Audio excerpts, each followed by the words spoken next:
Welcome to another lore video, and this one's all about the Corsair, the new ship from Gutamaya and their first medium ship.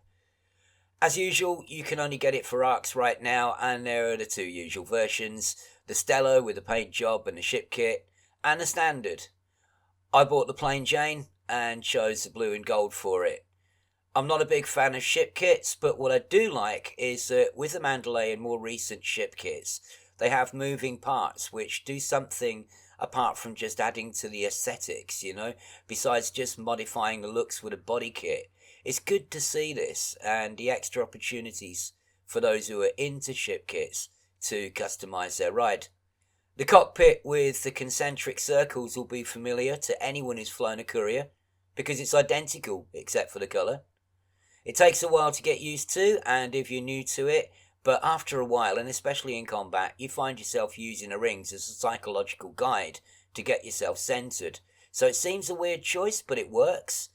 It doesn't suffer from the stuck behind a pillar at a gig feeling you get from the Fer-de-Lance, although I find that after a while you ignore that as well once you start focusing down targets and shooting at them.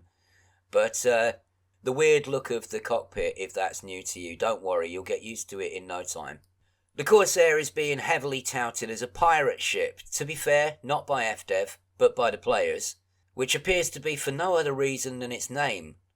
In the dictionary, of course, the Corsair is a pirate and a raider, but as we saw from Burr's recent video, dictionary definitions can sometimes be misleading or even no help at all. Yes, it's fast, it carries a lot, and it could do the job, but realistically, how many players will actually use one for piracy? And what kind of long-term mileage is there in that kind of gameplay? With NPCs, there seems little point. You can interdict them, you can fire hatch breakers and collectors at them, but you can't say to them, give me some of your cargo or die. So for that full-on pirate experience, you really need to pirate other players. And I'm not sure how prevalent that is in PvP, player versus player, compared to just killing each other. So perhaps if any PvP pilots are watching, they could comment on this. With only 4 utility slots, it will ideally want a manifest scanner in one of them, which doesn't leave a lot for anything else. And you might want to take a kill warrant scanner too if you're pirating wanted ships before destroying them, but then that's half of your utilities gone, right there. The other thing is, it only has a mass lock factor of 7, which is very low. As you can see from this graphic, that gives it the same mass lock factor as small ships like the Viper. Now that's balanced to an extent by its speed, but to me that doesn't make it any kind of ultimate piracy ship. Getting away from piracy then, what about combat in general? Well, 6 hard points is nice to have on any ship, 3 class 3s and 3 class 2s. The flight model is very digital, it's very precise, so as Burr and some others have said, fixed weapons are an option for those who are good with them, but that's a problem for anyone who isn't. And things like flight assist off take ages to learn and get good at, and for some people may not even be possible for them to do due to infirmity or disability, and some people will just never be better than they are, and there are not that many great options if you don't do fixed weapons. The lateral thrusters are not very strong as they are in the Fer-de-Lance or the Chieftain, so you won't be using the same lateral circling round the target sideways technique as you do in those ships. It's more like the boost orbiting of the Crate Mark II, but with better agility. The yaw isn't great either, so this is a ship that will be using pitch and roll more than yaw to stay on target, and the pitch isn't fantastic either, so you'll be combining it with roll and boosting to get the agility on boost turns and such like. There's no drift at all in flight assist on, which is nice, but which also gives it a digital feel I mentioned. In flight assist off, it becomes quite drifty. The handling is good, but many players have said it feels like a medium ship trying to be a large one. It certainly feels like it's got some heft to it, some mass. It's agile, but it's weighty. On that note, if you want to see an excellent video on what the Corsair is like in flight assist off, then check out the review of my man Eagle131, which I've linked to below. He puts it through its paces and dies a few times for science with his usual good humour, and it's well worth a watch. Supercruise agility is smooth and alright, about the same as a Python. Not bad, not brilliant. Once again, we have 3 class 3 slots, and the only decent weapons that are class 3 are pacifiers or frag cannons. both of which are okay, and you can have gimbaled frag cannons without losing out on too much damage. But your other option is plasma cannons, which are slow and hard to aim. So we got the same problem as we have with the Python Mark II, the lack of good Class 3 weapons for everybody. So if you don't use pacifiers or plasmas, you're not maximising your damage. So that's two new ships which basically relegate you to using the same weapons with not much variety involved and requiring a higher than average level of skill to be good with, which squeezes out the more casual player from maximising their damage per shot.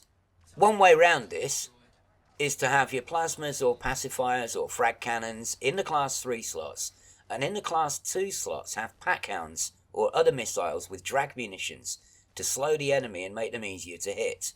The higher distributor than the Python Mark II helps a little, and it makes laser builds a little bit more viable, and the speed means you could close in on an enemy and then use efficient beams and rip their shields off, so it's not impossible to go for the standard laser and multi-cannon build, but Class 2 lasers and Class 3 multi-cannons suffer from the fact that Class 3 multi-cannons have the slowest spin-up time of all the cannons, so there's a delay before they fire.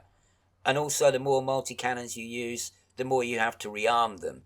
So it makes it a ship suitable only for short sorties into enemy space before running out of ammunition, unless you're synthesizing. I always consider that a bit of a waste of materials that you could be using for better things, but people do synth ammo, so if that's your thing and you don't mind gathering the mats, then premium ammo in some overcharged multi-cannons with incendiary and corrosive, they do a good job, as long as you can factor in the delay before they fire. I tried a mixture of Class 3 multi-cannons and Salvation plasmas, and it was alright. The real test is not in a hazardous resource site, but in a conflict zone. Builds that work in a hazardous resource site often fail in a conflict zone because the ships in a conflict zone are extra tanky with hull and module protection, and a ship that takes 30 seconds to target, stay on target and kill in a hazardous resource site will take over a minute in a conflict zone with the same weapons. You need some decent firepower to take down the hull in a reasonable time, even with corrosive. But as you can see from the video in the background, it's pretty effective, and I could do one conflict zone before running out of multi-cannon ammo, but I feel it's still lacking in ultimate firepower for me because I'm not good with the best weapons for it, which are Class 3 plasma cannons backed up with railguns if you don't go the pacifier and frag cannon route. As an anti-Xeno ship, it would be great as a shard cannon boat, like the Shardaconda, but faster and more agile. And if we get Thargoids back, I can see people packing them with shard cannons and AX multi-cannons and ripping their way through the aliens. I've already seen comments saying, where was this in the war? And Mechan from AXI has been playing about with builds. I don't think there's one area or one role that it really excels in, where it's so superior that you think, I'm going to use the Corsair for this. But as a good all-rounder with stable supercruise overcharge, good agility, speed and firepower, it works well in combat, trade, and it would probably make a good mining ship as well. With all those hardpoints, you could take everything you wanted, with the capacity of a Python, but with more agility and speed. My problem is, I don't have a specific use for it that I can have it ready for. I can see it being a ship where I'm switching out the optional modules a lot, depending on what I'm doing.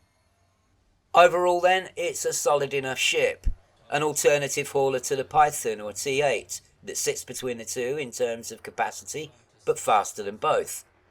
The high mass of the ship means that you can carry a lot of cargo with less effects on your top speed.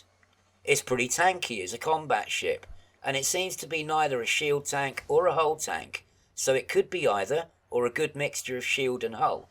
It could be a half-decent explorer with a lot of space for things, and it is nice to fly with extremely stable supercruise overdrive, which is on par with the Python 2 for speed and fuel use, but with higher stability.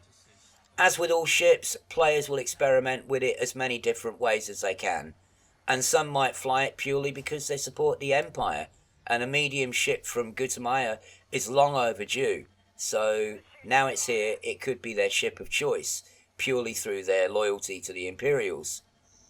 There are all sorts of reasons why somebody might want to fly one, so it would be presumptuous of me to say the only people who are going to fly it are people doing this or that or the other. Try it out for yourself, see what you think, and if you have a particular use for it that you really like, or think it would work well, why not let me know in the comments? Stay safe, and thanks for watching.